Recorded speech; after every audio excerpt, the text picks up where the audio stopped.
Hey guys, it's been really exciting hearing from you about the group coaching.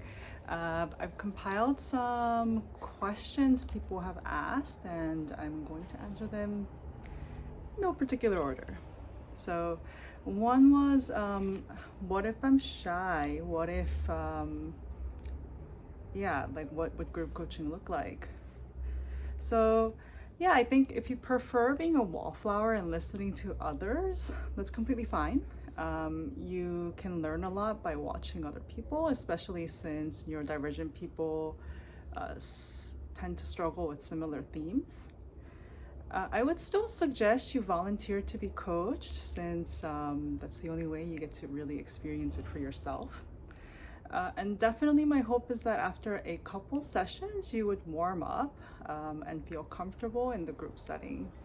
So, but also, I'm known for being really good at holding space, welcoming judgment free space amongst my clients. And I will make an extra effort to include people who haven't been speaking as much and try to be encouraging.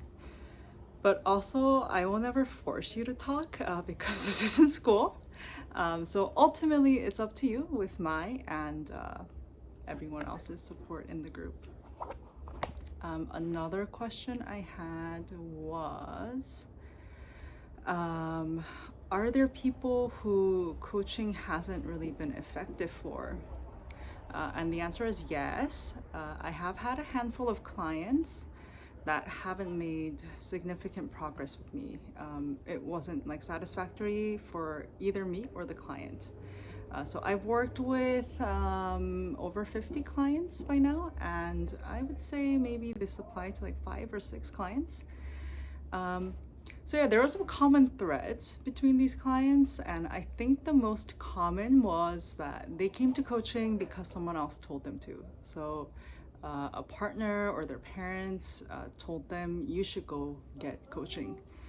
And what I've learned by now is that we can't make other people change.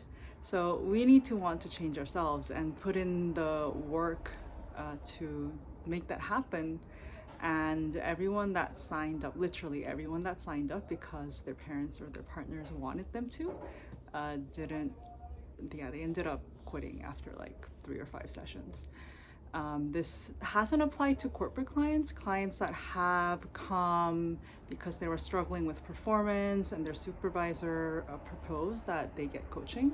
And I think that's because the client also had a stake since eventually they might get fired if their performance doesn't improve. So yeah, another common theme I think is inconsistency. So when clients are busy and they struggle to schedule consistent sessions, it usually gets in the way of progress. So I'm talking about clients who they have difficulty making time. They do it one session and then like I see them again 4 or 6 weeks later. So when that happens, we spend most of our time catching up as opposed to actually coaching. So it's difficult to make progress. I do often say though that coaching is better than no coaching. So sometimes this is what clients have space for, like in their lives. This is all that they're doing the best they can do, and I am meeting them where they are. Another question was just, yeah, similar question. Kind of having like uncertainty about if coaching is gonna work or not. And I think, yeah, I don't think you can know for sure until you try for yourself. But I will say I've worked with over 50 clients, over 400 hours. I've had countless successful results. Aside from the 5 or 6 clients that I mentioned, I think everyone has been happy with the results they've been able to achieve in their life with coaching.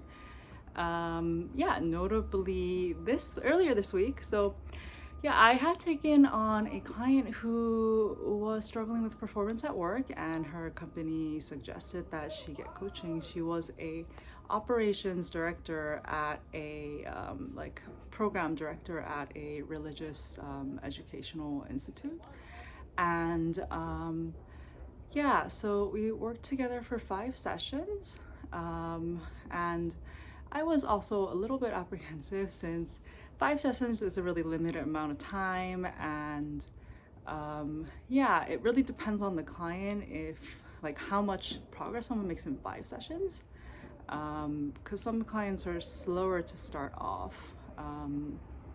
Yeah, but we did the 5 sessions, and it's been like I think 6 or 7 weeks now, and she told me that actually her performance has improved so much that her supervisor gave her a promotion. She just had a performance review, and they're in talks of discussing a raise. So yeah, that is one result.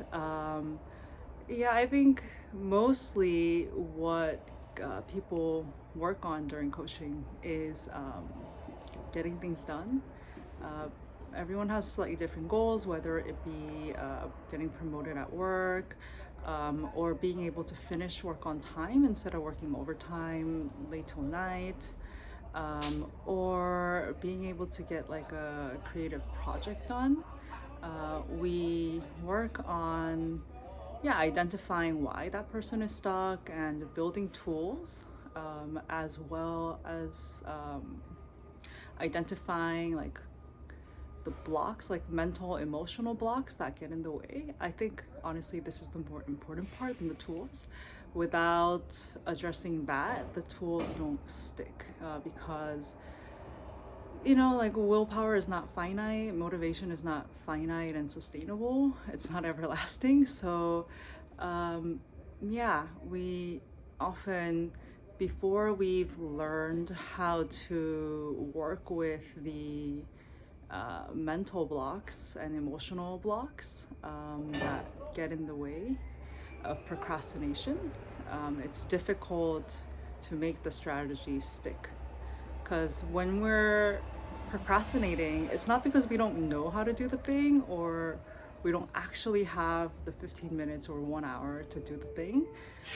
It's often because we're procrastinating. When we're procrastinating, we're stuck, we're paralyzed, and we're flooded with shame and guilt and thinking about all the other times that we failed to start something, finish something. And that is, I think, the biggest thing that gets in the way of people being able to do things. What was it? Okay. Yeah, so the last question was about payment plans. Yeah, so my goal for this group coaching container is to make it as accessible as possible. So there is an initial deposit of $70, and the remaining $800 will be split in 4 payments, $200 every 2 weeks. If this doesn't work for you and you need something else, you can always let me know and we can make it happen. So these were some questions I was asked the last couple of days. Feel free to ask any more, and I will see you guys soon.